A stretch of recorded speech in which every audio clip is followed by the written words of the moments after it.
Hi, welcome to this SQL tutorial video, and today we're going to look at joins, inner joins specifically in this video. So on screen I've got a table that's showing an awful lot of data, and it's a table that should really never exist in this form in a relational database.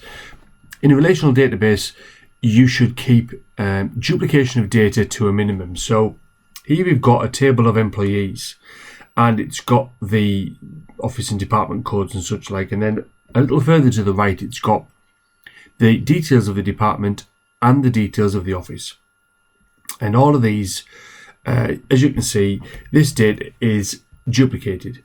So imagine if we had to change the name of a department, and there's maybe thousands of records in this table, and we needed to change the department of human resources to be personnel. We would have to change the entry for each staff member in human resources and change that value to be personnel. Or maybe the Manchester office may be moved to a different location, a different address. So we'd have to go to each record that has the Manchester office and change the address for each one.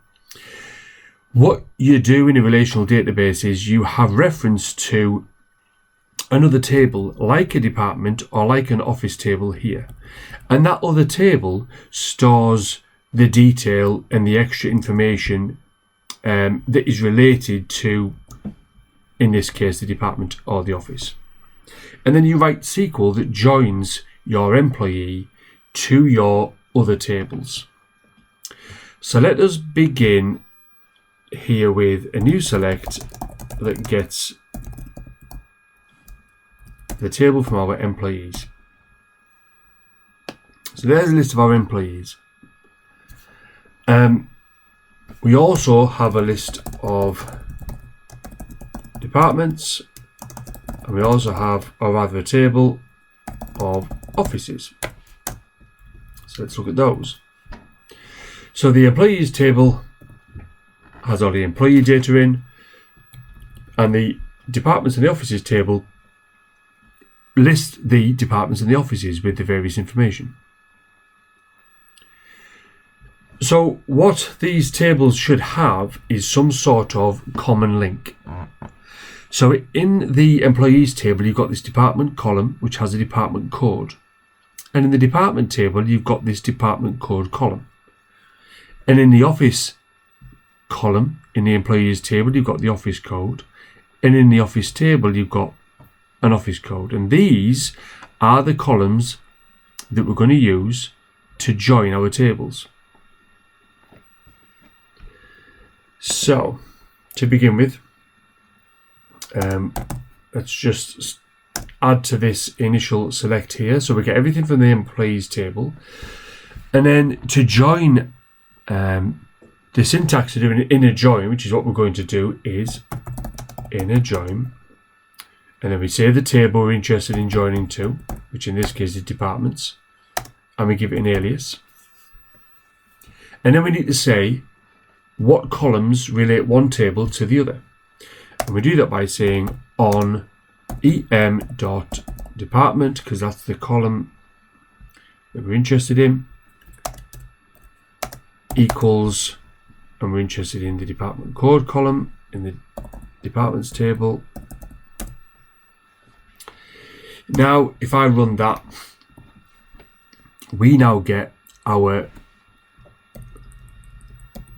employees table data, and next to it our department data. Now let me just see.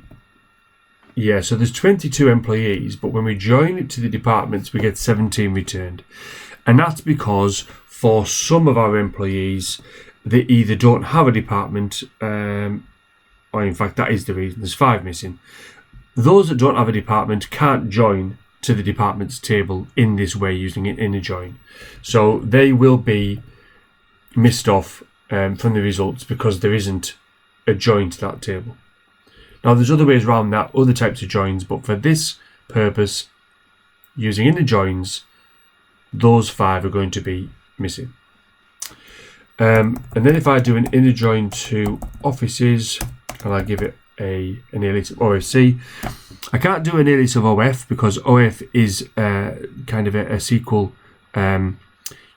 keyword. I can't do OFF because that's the same. You can see it's slightly blue. So if I do OFC, that's a valid alias.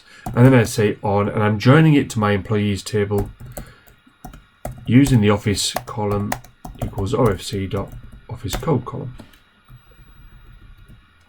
If I run that. Now we've got a lot less.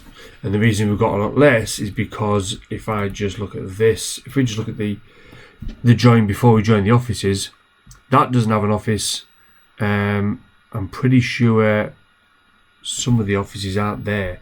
I think maybe the Liverpool office hasn't been created in the offices table. No, it hasn't. So again, it can only join to the offices that are in the table it's joining to. And there are the offices, which is where we are getting a reduced set of data. Now that we've got our inner joins working, we've all of a sudden got a lot of data here, and we've got some duplication of columns. So you can see those values there are the same, and then we've got this office code and this office code there. We don't need that necessarily. So let us say we want the full name, we want the hire date, we want the leave date, and we want the department name, and we want the office name, and maybe the city. So let's run that. Oops.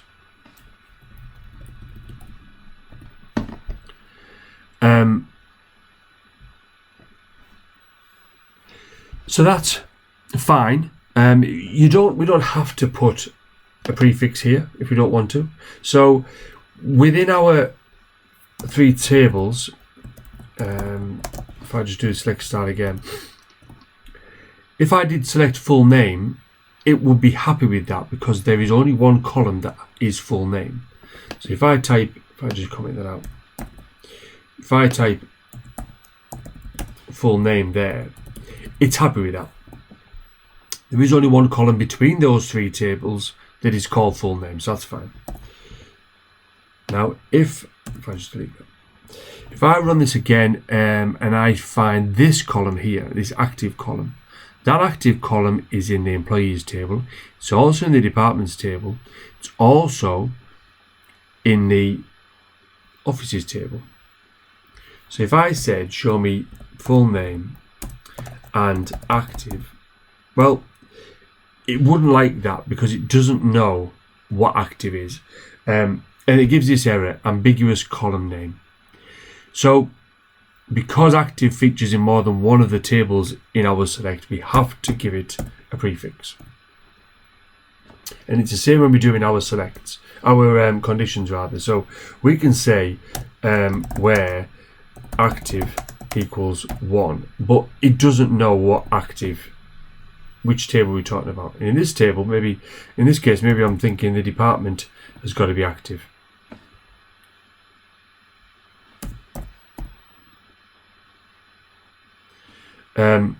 Or if I was to say the employee has got to be active.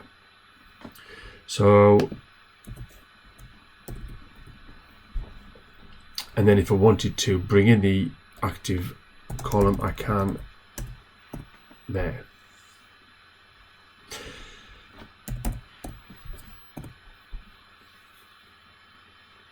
That is the end of this tutorial on inner joins. I hope it made sense. I hope it helped.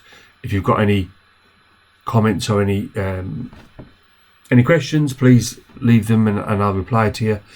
Thanks very much for your time. See you next time.